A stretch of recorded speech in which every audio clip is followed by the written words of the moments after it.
Ever fought over a bucket? In 1325, two Italian city-states did just that.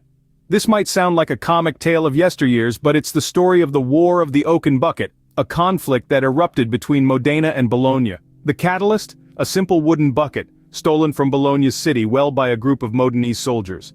This bucket, ordinary as it was, became a symbol of pride and defiance, sparking a war that lasted for 12 long years. How absurd, you might think. But beneath this seemingly ludicrous trigger was a complex web of underlying tensions, long-standing rivalries, and territorial disputes between these two city-states.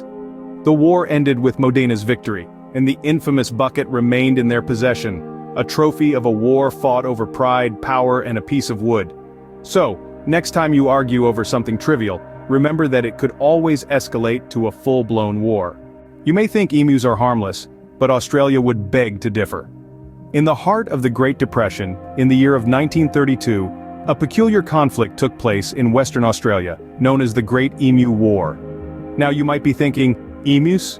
Really? And to that, I say, indeed. The emus, native to Australia, were causing significant damage to the crops of local farmers. The emus, numbering in the thousands, were in search of water and food, and the cultivated lands were an easy target. The destruction was so severe that the desperate farmers appealed to the government for help. The Australian military was deployed with a mission to curb the emu population. Armed with Lewis guns, they dove headfirst into this unusual war. But, as the soldiers would soon find out, these birds were not an easy target. The emus proved to be surprisingly elusive and tough, scattering and running at high speeds across the fields, making it difficult for the soldiers to aim. Furthermore, the birds could take multiple bullets before going down. The military's initial operations were unsuccessful, causing a public relations nightmare for the government. The war eventually ended, not with a decisive military victory, but rather with the emus moving on to other regions in their quest for food and water. So, never underestimate your opponent, no matter how feathery they may be. What's your favorite pastry? Would you go to war over it? France did. In the annals of history, there have been wars fought over lands, power, and ideologies. But in 1838, a confectionery dispute rose to an international level, sparking a conflict known as the Pastry War. Yes, you heard that right. A war ignited by a pastry.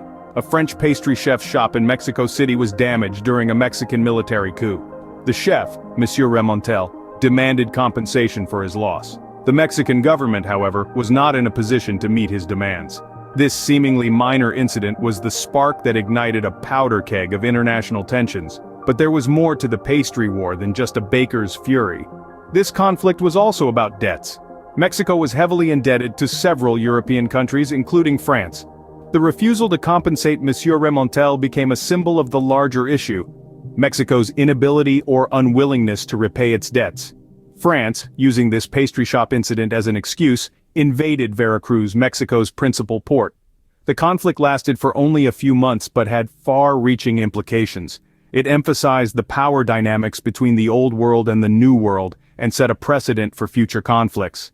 So, next time you bite into a croissant or a pain au chocolat, remember, pastries are not just delightful treats, they can be a cause for war too. The moral of this story? Never mess with a Frenchman's pastries.